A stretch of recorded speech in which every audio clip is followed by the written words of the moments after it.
Lo llaman el gran juego. Pero los espías arriesgan su vida en serio.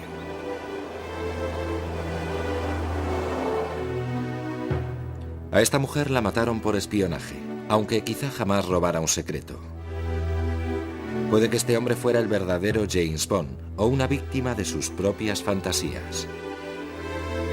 Y quizá este hombre haya salvado al mundo y desaparecido sin dejar rastro. En el mundo del espionaje nada es lo que parece. Entre las sombras, el humo y los espejos, ¿se puede descubrir al mayor espía de todos los tiempos? Una calle normal, pero para el espía nada es lo que parece. Los hechos corrientes pueden tener significados ocultos. Un parasol bajado en un coche aparcado, un descuido o una señal. La información está lista. ¿Colisión accidental o maña de espía? ¿La transmisión de un mensaje secreto? Empleados de la compañía telefónica, ¿reparan las líneas o las pinchan? Y detrás de estos visillos, ¿una familia normal o un piso franco donde se oculta un exagente doble? El juego del espionaje esconde lo extraordinario detrás de lo corriente.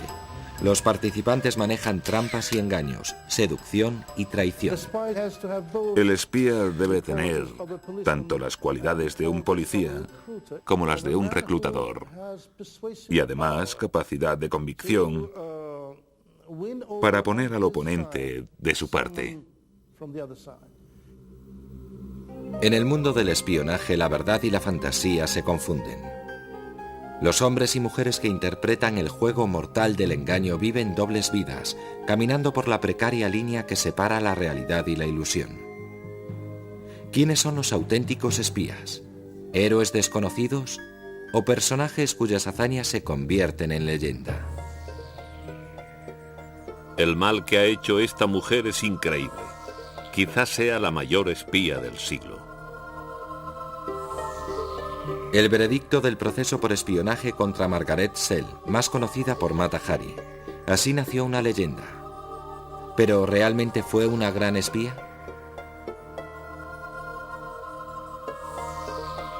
A principios del siglo XX en París ya crecía la leyenda de Mata Hari, exótica bailarina, cortesana que seducía a los ricos y poderosos de Europa. Entre sus amantes había 2 o 3 hombres muy importantes, uno de ellos un barón alemán. No solo tenía conexiones con la élite parisina, también tenía relaciones muy influyentes en Alemania. Cuando Francia y Alemania se enzarzaron en la Primera Guerra Mundial, Mata Hari aprovechó la oportunidad para cobrarse sus poderosas conexiones y su exótica reputación. A los espías alemanes les atrajo su pasión por los uniformes. Si llamaban una vez a la puerta era el agregado alemán. Entraba y decía, sabemos que vuelve a París. Si llegara a su conocimiento información que pudiera sernos útil, cubriríamos holgadamente sus gastos. Aquí tiene 20.000 francos. Mientras el gran espía francés Georges Ladoux le ofreció 1 millón de francos por seducir al heredero del trono alemán. Georges Ladoux opinaba que Mata Hari tenía una habilidad, la seducción. Y según él, en eso consistía realmente el espionaje. Pero Mata Hari, la supuesta agente doble, era una pésima espía. Ingenua e indiscreta, fue por toda Europa metiendo la pata y llamando la atención. Hasta que los alemanes decidieron que solo servía de señuelo para apartar la atención de agentes más valiosos. Así que en Madrid, un diplomático alemán, Arnold von Kahl, se dejó seducir por ella y luego la echó a los lobos. Nunca hizo nada para ganarse sus 20.000 francos y en realidad era un peligro porque era como una bala perdida. Así que lo que hizo von Kahl fue enviar un telegrama de Madrid a Berlín en un código que sabía que los franceses ya habían descifrado. Estos lo interceptaron y lo descifraron y así tuvieron información suficiente para detener a Mata Hari. En julio de 1917, Mata Hari fue acusada de espionaje en París. No había pruebas de que hubiera llegado a pasar información valiosa. El fiscal diría después, No había pruebas suficientes ni para matar una mosca. La tragedia de Mata Hari es que al final la ejecutaron no por lo que hizo, sino por su mundo de fantasía. Si en plena guerra te paseas por los dos bandos, como lo hizo Mata Hari, contando que eres espía, la gente se pone nerviosa y puede acabar creyéndote. Eso hicieron los franceses y acabaron fusilándola en el castillo de Vincennes. Mata Hari se convirtió en leyenda por intentar combinar los dos oficios más antiguos del mundo, prostitución y espionaje, y fracasó. Los espías realmente grandes deben ser mucho más sutiles. Este hombre es uno de los raros supervivientes del doble juego. Oleg Gordievsky fue agente del KGB, pero también espió para Occidente. Simplemente tenía ocasión de echarme al bolsillo documentos de alto secreto del KGB, sacarlos de sus oficinas, acudir a una reunión clandestina en otro piso alquilado y sacar fotocopias inmediatamente. Luego me tocaba devolver los papeles a su sitio. Cada vez pasaba unos nervios de espanto, porque si alguien me pillaba con estos papeles en el bolsillo, sería hombre muerto. Oleg Gordievsky es hombre de muchos disfraces. Aún hoy no puede volver a Rusia. Sigue sentenciado a muerte. Gordievsky nos adentrará en el mundo del verdadero espionaje, en un juego mortal a veces más extraño que la ficción y donde desde tiempos inmemoriales se han jugado las apuestas más altas.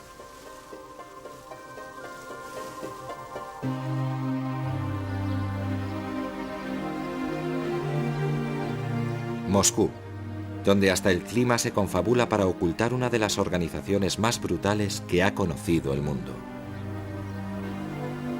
Esta es la sección extranjera del KGB, los servicios secretos de la antigua Unión Soviética. El KGB era una organización de una crueldad inhumana. Mataba incluso a los suyos. Mandó a millones a la cárcel. Exterminó a gente fuesen cuales fuesen su nacionalidad o sus opiniones políticas. Había informes secretos, actividades de inteligencia como reclutar informadores en países extranjeros.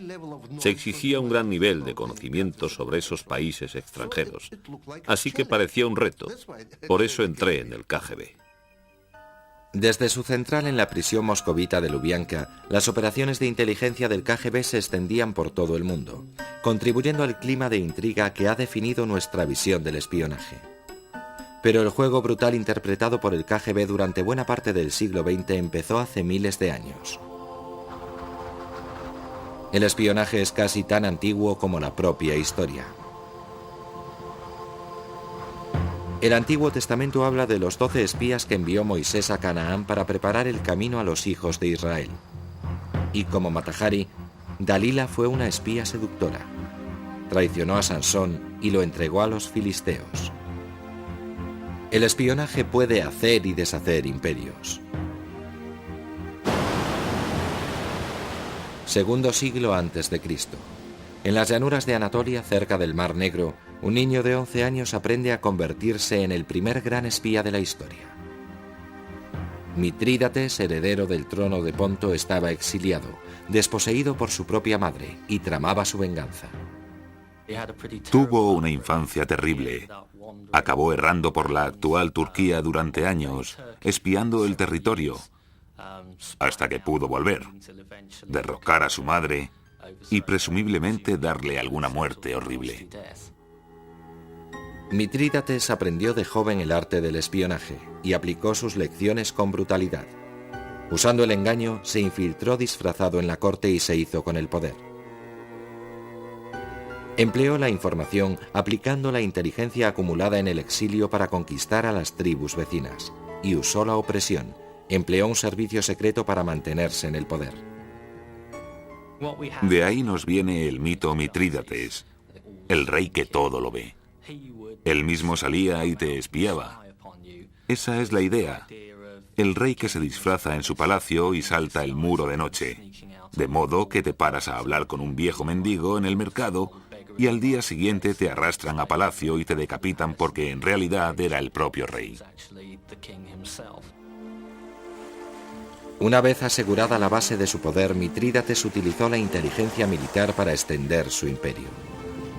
Invadió Crimea, marchó sobre Grecia y lanzó una cruzada para expulsar a los romanos de Asia Menor. Una vez que entró en guerra con los romanos, parece que la mayor parte de sus conquistas las llevó a cabo entrando en contacto con gente en las ciudades e islas griegas que eran partidarias de expulsar a los romanos. Así que no tuvo que golpear al azar, sino que fue una campaña perfectamente planeada. Uno de los riesgos del mundo paranoico del espionaje es que quienes engañan e intrigan pueden acabar siendo engañados a su vez. Eso le pasó a Mitrídates. Cuando se preparaba para su mayor aventura, la invasión de Italia, su propio hijo encabezó una revuelta contra él. Y como tantos espías, la carrera de Mitrídates acabó con una muerte prematura por su propia mano. El imperio de Mitrídates acabó en ruinas, pero ¿fue un buen espía? Ciertamente dejó un temible legado. La sociedad paranoide que creó, su uso de la inteligencia para la conquista, son todos ellos ingredientes de la carrera de un espía que dominó el oficio moderno. 1917. En Rusia la revolución lleva a los bolcheviques al poder. El recién nacido Estado soviético intenta aplastar a sus enemigos. La lucha contra las fuerzas de la contrarrevolución la encabeza el lugarteniente más entusiasta de Lenin, Félix Dzerzhinsky. Creía en el sueño revolucionario. Se había endurecido con la experiencia de la persecución y la cárcel bajo el régimen zarista. Pero tras la Revolución de Octubre, no dudó en usar cualquier método que estimara necesario para asegurar la supervivencia del régimen bolchevique. Desde su cuartel general en la prisión moscovita de Lubianka, Félix de Hierro, como se le dio en llamar, fue el cerebro del estilo inflexible con que el KGB trató a sus enemigos políticos, tanto en casa como en el extranjero. A principios de los años 50, una organización italiana de derechas editó un libro sobre los campos de concentración y los trabajos forzosos en la Unión Soviética. Por entonces el KGB en Italia, con ayuda de informadores o agentes secretos, destruyó los almacenes donde estaban los libros recién impresos, listos para la venta. Lo destruyeron rociándolo de un líquido venenoso y maloliente. Fue una de sus operaciones más interesantes. No fue muy agradable, pero el KGB nunca fue una organización agradable precisamente. Como antes hiciera Mitrídates, Félix Dzerzhinsky usó la inteligencia no solo para la opresión interna, sino también para la expansión en el exterior. El KGB se hizo experto en el reclutamiento de agentes extranjeros en favor de la causa comunista. Solo había tres métodos: la afinidad ideológica, es decir, gente dispuesta a trabajar por sus convicciones. La segunda categoría, los intereses materiales, o sea, por dinero. Y la tercera se llamaba eufemísticamente psicológica, motivos psicológicos, pues así se llamaba al chantaje, al simple chantaje. Los reclutadores del KGB se apuntaron a algunos éxitos sonados. Kim Philby, diplomático, enlace de la CIA y posible jefe de la inteligencia británica. Un comunista comprometido que huyó a la Unión Soviética en 1963. Arne Treholt, miembro prosoviético del gobierno noruego, que entregó a los rusos los secretos de la defensa antisubmarinos de la OTAN. Y Aldrich Ames, el espía del $1.000.000, un exoficial de alto rango de la CIA que pasó el resto de su vida entre rejas por traición. Era un bastardo y un cínico. Lo hizo por dinero. Entregó a mucha gente. Yo era agente británico, y además de mi caso, muchos agentes americanos fueron ejecutados por su culpa.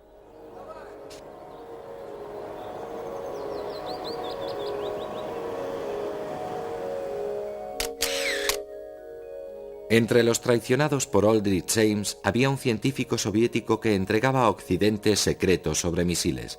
Fue detenido y ejecutado por el KGB. Pero el KGB hacía algo más que reclutar espías. Félix Dzerzhinsky enseñó a su servicio secreto el juego del engaño a gran escala.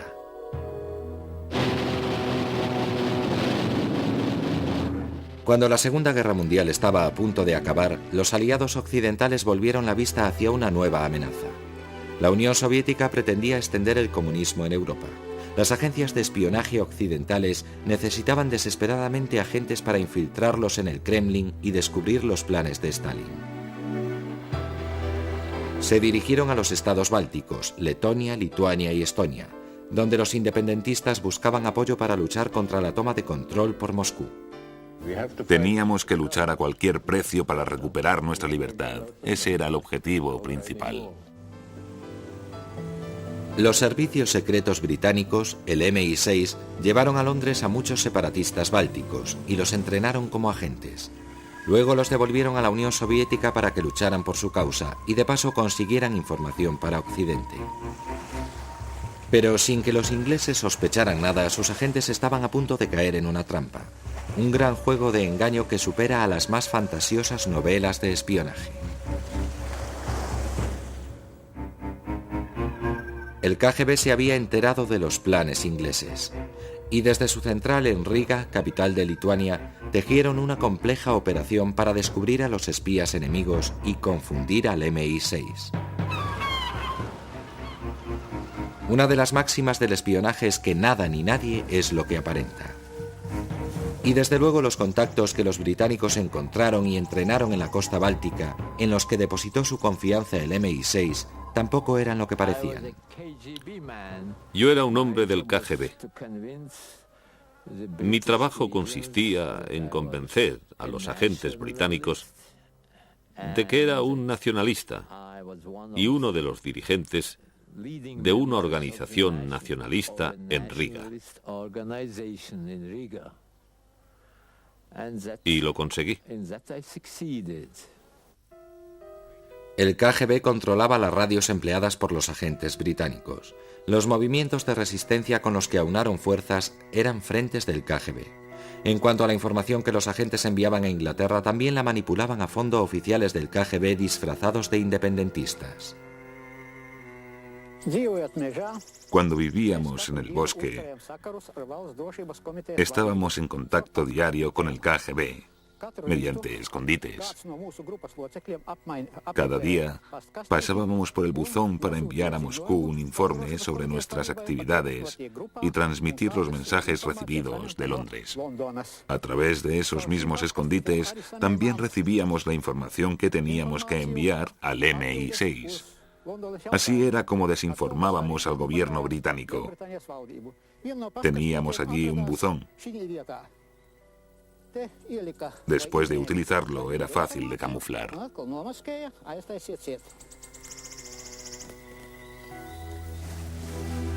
El juego de engaño y manipulación duró 6 años, hasta principios de los años 50. Durante todo este tiempo se tuvo engañado al MI6, que aceptaba sin rechistar la desinformación del KGB.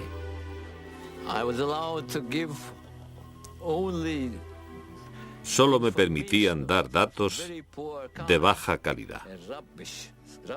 Pura basura, no se imaginan. La operación del Báltico habría pasado inadvertida si el KGB no hubiera cargado las cintas. Entre la información basura, envió a Londres una muestra de agua, supuestamente de un río próximo a una central nuclear soviética. Era tan radioactiva que los británicos sospecharon. El MI6 cerró la operación dejando que sus agentes fueran atrapados, asesinados o encarcelados.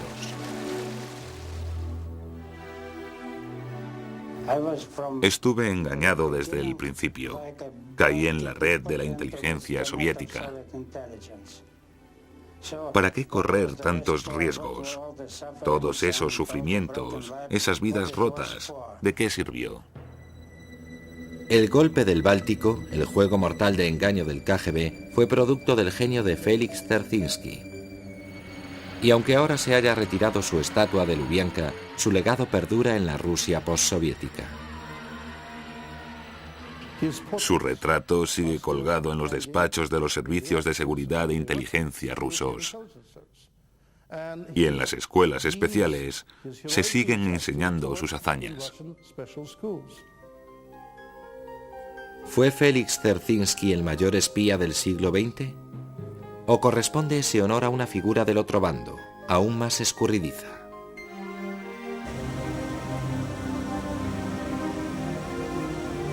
Este es uno de los edificios más espectaculares de Londres, la central del Servicio de Inteligencia Británica. El SIS, también llamado MI6, es un rascacielos fortificado que se alza a orillas del Támesis. Su fachada futurista contrasta con los humildes orígenes de la organización a comienzos del siglo XX. El espionaje inglés empezó como pasatiempo de caballeros, que hacían turismo por los puntos conflictivos del mundo, desde la frontera india hasta Europa Central, con un manual en una mano y un cuaderno secreto en la otra. Durante las vacaciones de verano, civiles patriotas, oficiales del ejército e incluso Boy Scouts, entre ellos su líder, Sir Robert Baden-Powell, iban al continente y disfrutaban buscando información útil por ahí y entregándola al Ministerio de la Guerra o al Almirantazgo a su regreso. En aquella época había más espías en las novelas populares que en la realidad. Y los pocos espías de verdad vivían vidas románticas espectaculares. El que más, Sidney Reilly, el as de los espías, que inspiró el personaje de James Bond. Sidney Reilly fue uno de los embaucadores de más éxito y uno de los espías más dotados del siglo. Cuando empezó a trabajar para la inteligencia británica no tenía un duro. Por su primera misión probablemente le pagaron su sueldo, pero eso fue todo. A su regreso tropezó con un pastor religioso casado con una mujer joven. Estaba claro que el pastor tenía algún dinerillo, y Reilly cortejó a la mujer a su regreso a Londres. Y al poco lo mató, quizá con veneno, y se casó con la viuda. Sidney Reilly, espía y caballero, dirigió por su cuenta varias operaciones contra Rusia y la revolución bolchevique. Combinaba una habilidad muy de James Bond para disfrazarse, seducir e infiltrarse con fantasías infantiles de patio de colegio. Llegó a proponer en serio quitarle personalmente los pantalones a Lenin y, por si no bastara, también a Trotsky. Les haría desfilar por Moscú y así acabaría con la revolución bolchevique. En cierto modo fue una idea más sensata que la que se le ocurrió después a la CIA de poner desfoliante en la loción de afeitar de Castro para que se le cayera su barba, perdiera su atractivo de macho y los cubanos volvieran a la economía de mercado. Por último, Sidney Reilly se enfrentó a Félix Dzerzhinsky. Sus fantasías le hicieron víctima de una ilusión mortal. El gran artista del engaño de principios del siglo XX acaba engañado por la Unión Soviética. El KGB monta una falsa organización formada por supuestos antibolcheviques clandestinos. Le piden a Reilly que acuda en su ayuda. Sidney Reilly así lo hace y al poco lo detienen, le interrogan y le matan por la espalda de un disparo en la cabeza. Como Sidney Reilly, toda Inglaterra despertó bruscamente de sus sueños de fantasioso espionaje con la amenaza de la guerra. Cuando a principios de siglo Alemania acumulaba su poder militar, una fiebre del espionaje recorrió Gran Bretaña. La gente creía ver por todas partes agentes alemanes disfrazados de camareros, peluqueros y turistas. La histeria colectiva fue tal que el gobierno británico tuvo que crear el primer servicio secreto profesional del mundo, el MI6. Su primer jefe fue un espía caballero, oficial de la Armada, piloto y aficionado a conducir coches de carreras, Sir Mansfield Cumming, alias C. Era maravillosamente británico. No podía ser de ningún otro país. Era brillante y muy excéntrico. Le encantaba toda la parafernalia del espionaje. Le gustaban las tintas secretas. Tenía un laboratorio donde probaba todas estas tintas y demás. En 1909, los primeros reclutas estrenan la escuela de espionaje de Whitehall Court, en el corazón de Londres. Contra todas las normas, uno de ellos lleva un diario. Eso nos permite reconstruir la formación de un agente británico. La vida de un espía, les enseñó C, podía ser muy atractiva. Os animamos a ligar con las agentes enemigas y usarlas de tapadera para obtener información. Pero si la seducción y el engaño fallaban, las consecuencias podrían ser mortales. El primer deber de vuestros captores es sacaros el máximo de información por cualquier medio. Esta lección es muy solemne. Hay que ser lógico sobre la propia muerte y pensar en ella a fondo. Hay hombres valientes que jamás se clavarían un cuchillo, pero no dudarían en pegarse un tiro. Otros no soportarían la visión de una aguja, pero no les costaría trabajo tragar una pastilla.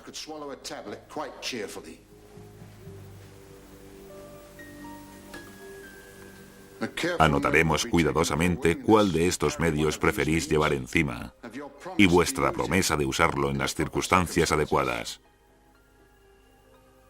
La muerte es una opción viable. En 1914 la amenaza alemana se volvió real. Los caballeros británicos, convertidos en jugadores profesionales, entraron en guerra.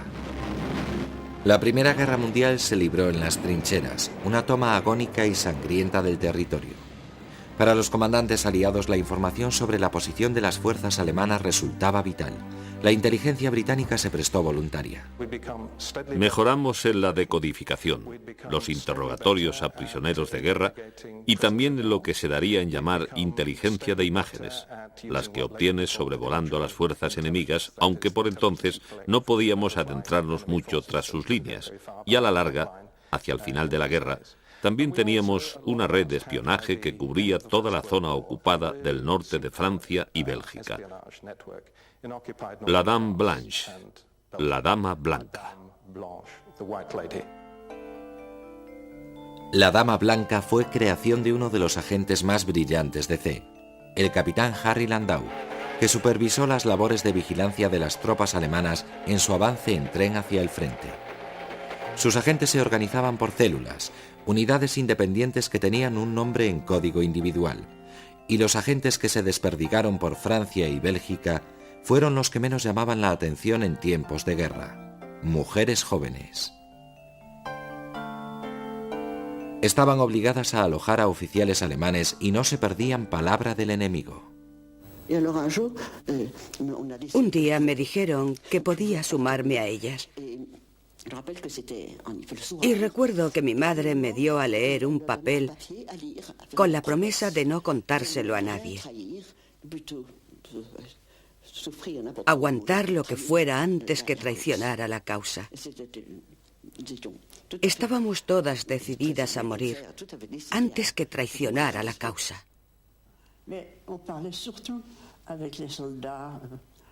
Hablábamos con los soldados a los que alojábamos, sobre todo con los cocineros.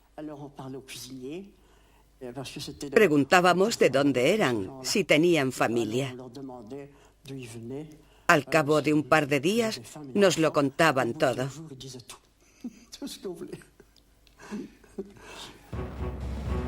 Las mujeres de la Dama Blanca son heroínas del espionaje poco reconocidas y, a diferencia de Mata Hari, ayudaron de verdad a ganar la guerra.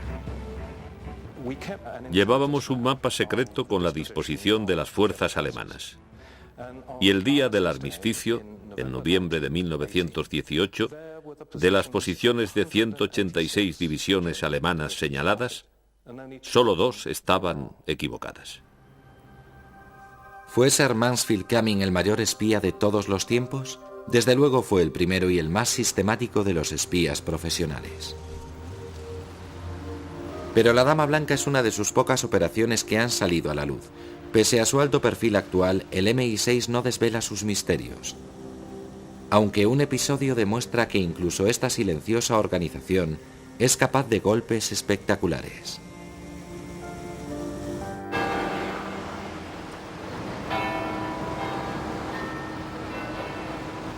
La historia empieza en 1974 en Dinamarca.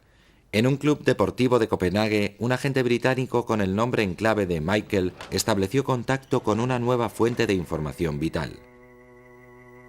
El oficial del KGB, Oleg Gordievsky, había tomado una decisión que podía costarle la vida: traicionar a la Unión Soviética. Durante 10 años, Oleg Gordievsky entregó cientos de documentos de la KGB de la Embajada Soviética en Copenhague y después en Londres. A la hora de comer se reunía con su contacto británico y después de cada encuentro se jugaba la vida. Yo pensaba, mientras estoy aquí, a salvo, comiendo en un piso franco de los servicios británicos con estos documentos prestados, el hombre del puesto que tiene la responsabilidad de controlar toda la documentación reservada del puesto de la KGB puede hacer un registro. Era un oficial joven y tenía autoridad para hacer un registro en todos los despachos de los funcionarios, incluidas sus mesas y sus cajas fuertes. Y se habría dado cuenta de que en ese momento faltaban 12 documentos. Entonces no tendría más que esperar a que alguien regresara con ellos y volviera a dejarlos en la caja fuerte. Así que eso es lo que me esperaba cada vez, sí. ¿Dormía usted por las noches? Muy mal, sigo usando somníferos. En 1985, la pesadilla de Oleg Gordievsky se hizo realidad. De pronto, le ordenaron que regresara a Moscú. Un espía soviético infiltrado en la CIA, Aldrich James, había contado a sus jefes del KGB que había un agente doble. Gordievsky era el primer sospechoso.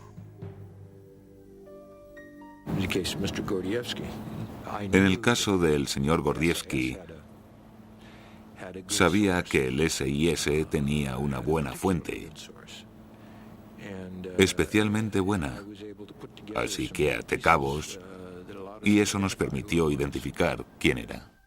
De día, a Oleg Gordievsky le drogaban e interrogaban en la central del KGB. De noche esperaba en casa bajo vigilancia a que los británicos montaran una gran operación de rescate por la frontera con Finlandia. Durante esa época, esos días de mi huida, no podía creérmelo. Me estaba sucediendo y aún así me parecía vivir una película.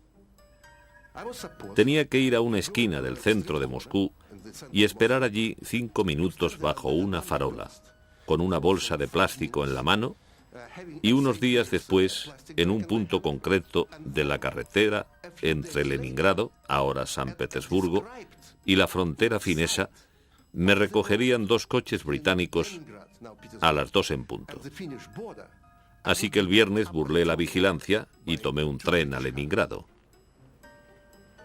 A la mañana siguiente, con gran alivio, encontré el sitio, porque no lo había visto en mi vida, y maté el tiempo hasta las 2 en punto de la tarde.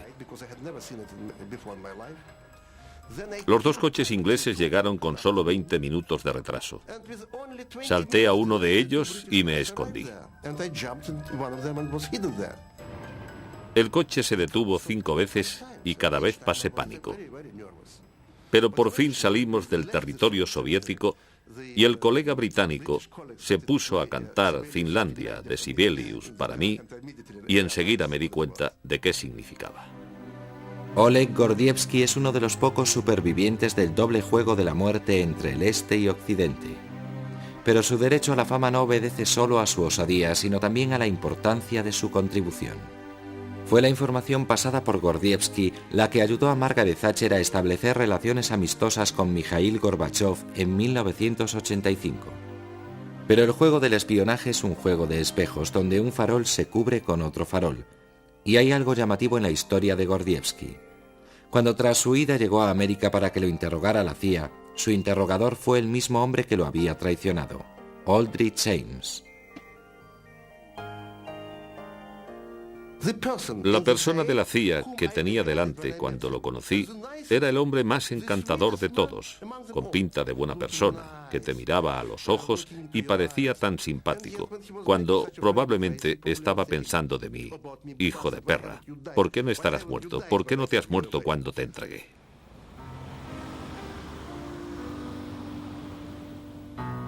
Springfield, Massachusetts. En un edificio de oficinas del centro, Robert Meeropol trabaja en su fundación privada en favor de la educación infantil. La tranquilidad de su actividad diaria contrasta con el lugar que ocupa Robert en la historia de América. Junto con mi hermano, me corresponde el dudoso honor de ser el único hombre de la historia de América cuyos padres han sido ejecutados por el gobierno. Sus padres eran Julius y Ethel Rosenberg, los comunistas de Nueva York que supuestamente robaron el secreto de la bomba atómica.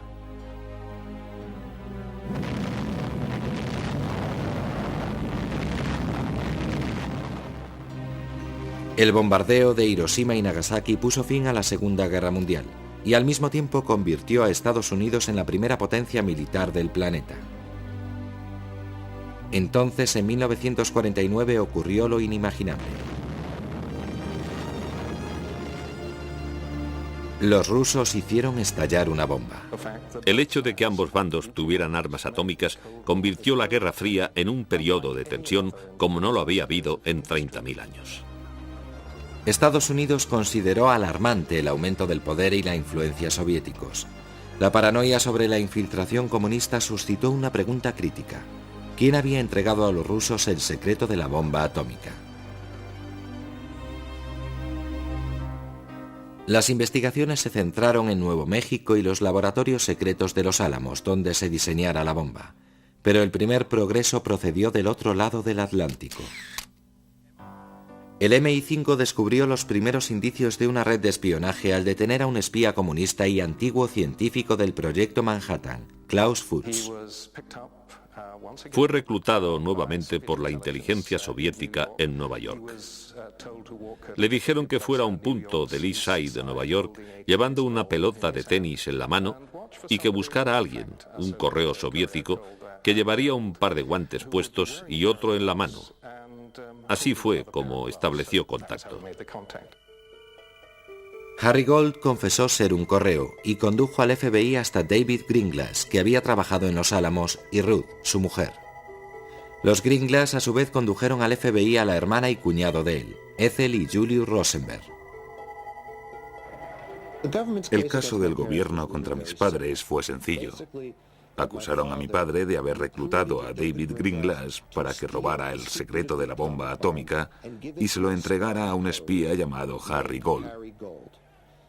Tanto Gold como Greenglass testificaron que se conocieron en Albuquerque, Nuevo México, en junio de 1945, y que a cambio de $500, David Greenglass entregó a Harry Gold los bocetos que constituían el secreto de la bomba atómica. El juicio, celebrado en 1951, fue denunciado como caza de brujas, y dentro del tribunal el jurado escuchó testimonios de que Julius y Ethel Rosenberg habían sido los cabecillas de una conspiración. No había pruebas físicas contra mis padres, solo testimonios orales. Unos testigos decían que se habían mantenido ciertas conversaciones. Ethel y Julius Rosenberg ordenaron a David y Ruth Greenglass que fueran a Los Álamos y robaran el secreto de la bomba atómica. Y había otros testigos, mis padres, que dijeron sí, hablamos con David y Ruth Greenglass. A fin de cuentas, Ethel Rosenberg y David Greenglass son hermanos. Claro que se vieron, hablaban a menudo, pero no hablaban del secreto de la bomba atómica. Así que, ¿a quién iba a creer el jurado? En abril de 1951, el Tribunal Federal del juez Kaufman declaró culpable a la pareja y la sentenció a morir en la silla eléctrica por delito de traición. En realidad fueron condenados por un cargo menor, conspiración. Julius era el cerebro y Ethel mecanografiaba las actas de las reuniones. Murieron en 1953 en la cárcel de Sing Sing, pero en este caso sigue habiendo un misterio. Buena parte de la evidencia no resiste un escrutinio, como por ejemplo la sugerencia de que Gold, Greenglass y Julius Rosenberg estaban vinculados. Gold y Greenglass testificaron que Harry Gold se presentó diciendo, me envía a Julius. Eso implicaba a mi padre. Pero tenemos un documento del FBI, actas de una reunión entre los dos organizada para limar discrepancias de sus versiones, y según ese documento, Greenglass dice, puede que fuera Julius, y Gold dice, no lo sé, tal vez. Así que se sentaron allí con el FBI para intentar montar toda la historia, y tenemos un documento que lo demuestra. Y luego están los bocetos, el llamado secreto de la bomba atómica. El gobierno tenía una lista de testigos que incluía a los mejores científicos, gente como Robert Oppenheimer, pero nunca los llamaron a declarar. Ningún científico testificó jamás que mis padres habían robado algún dato valioso. Cuando se publicaron esos bocetos y se los enseñaron a científicos atómicos, se echaron a reír y dijeron que no valían para nada. La polémica sobre los Rosenberg lleva durando 40 años. Hace poco la inteligencia americana divulgó información sorprendente en un intento de zanjar el asunto. Los mensajes de Venona son mensajes soviéticos en clave descifrados, algo demasiado secreto en tiempos del proceso que parecen confirmar algo que en el tribunal solo se pudo sugerir. En ellos aparece a menudo el alias de Julius Rosenberg, liberal. En el mensaje cifrado también aparece el nombre de Ethel Rosenberg, pero también se la identifica sin código, así que la culpabilidad de los Rosenberg está clarísima, aunque eso no quita que fuera un atropello enviarlos a la silla eléctrica. Pero los mensajes de Venona tienen muchas lagunas. Pese a haber sido revisados varias veces, probablemente no sean prueba suficiente.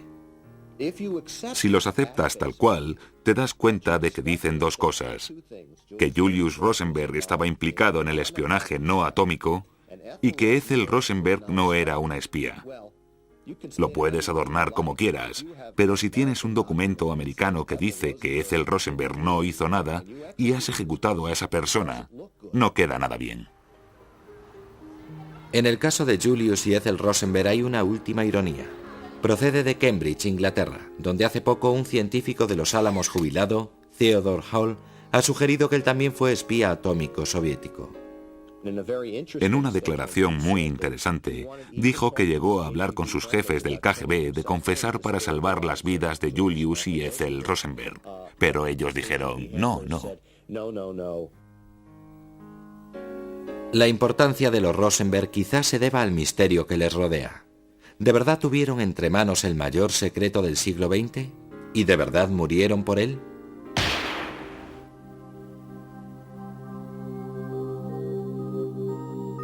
La Tierra vista desde el espacio, punto de mira predilecto del espionaje moderno. Aquí no hay espías ni disfraces, solo satélites silenciosos que orientan sus lentes hacia Tierra buscando bases de misiles, movimientos de tropas e incluso barcos rusos en construcción.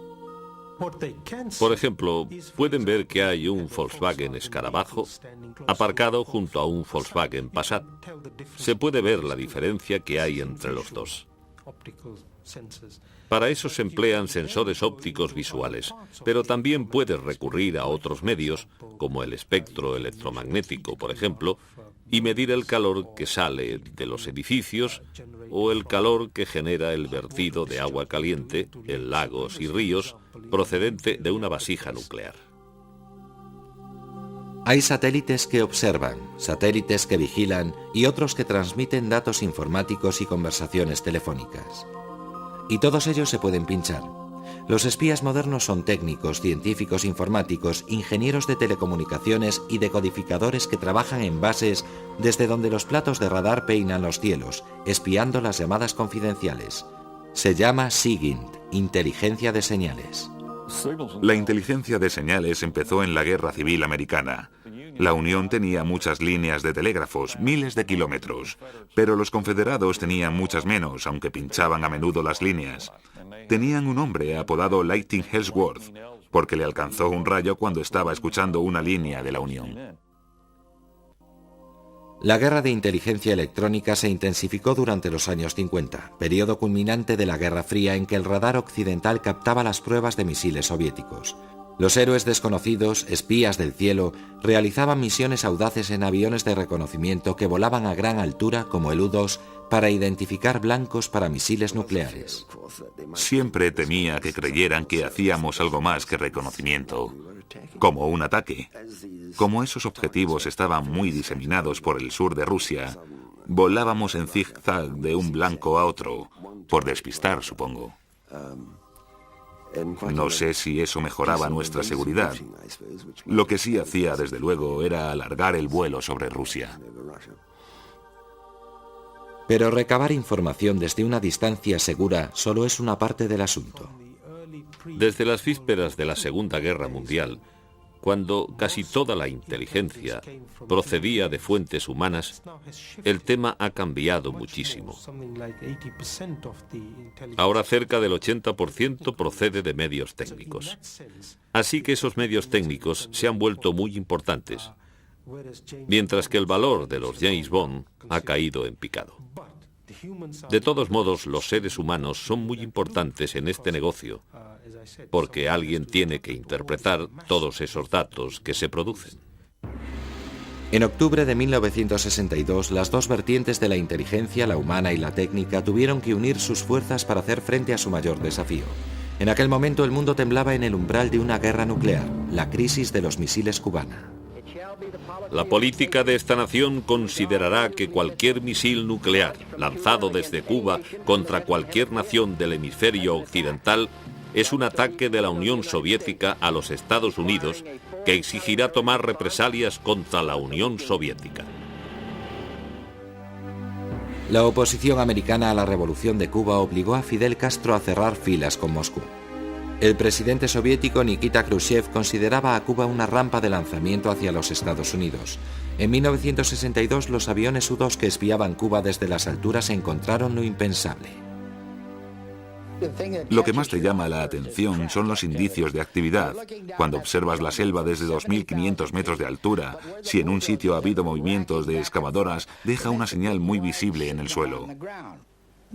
Los misiles estaban cargados en lanzaderas de transporte y tapados con lonas. Mientras el mundo contenía el aliento, las dos superpotencias iniciaron frenéticas negociaciones. Los rusos negaron que estuvieran instalando misiles, pero no pudieron refutar las pruebas de los aviones espía americanos que habían detectado los barcos de transporte atravesando el Atlántico.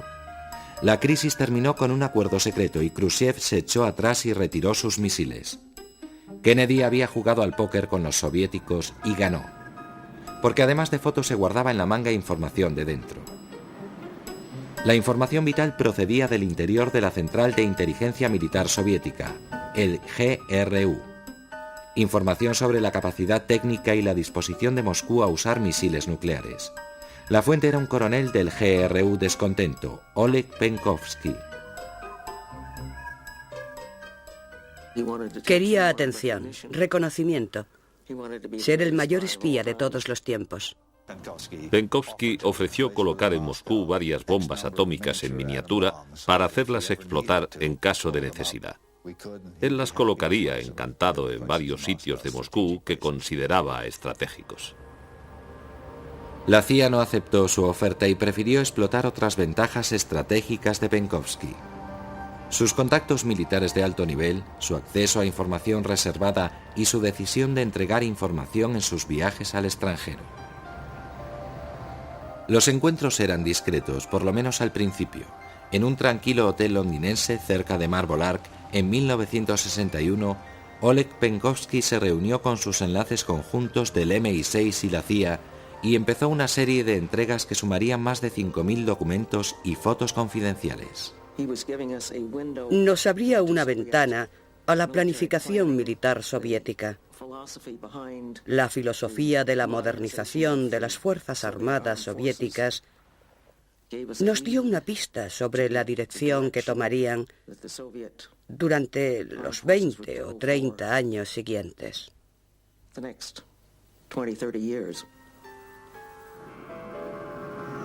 Pero la carrera de agente doble de Penkovsky sería breve. Era muy impulsivo. Estaba decidido a entregar cada vez más información. Y los británicos, desoyendo los consejos americanos, quisieron explotar al máximo una fuente tan valiosa.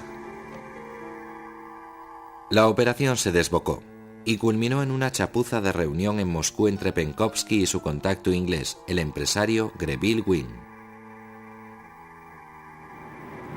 El KGB estrechó el cerco. Un día Oleg Penkovsky salió de su piso y aceptó subir al coche de un compañero.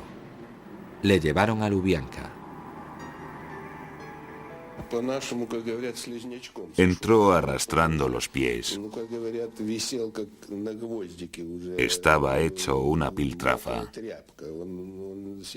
Se dejó caer en un extremo de mi mesa, totalmente hundido, hecho polvo.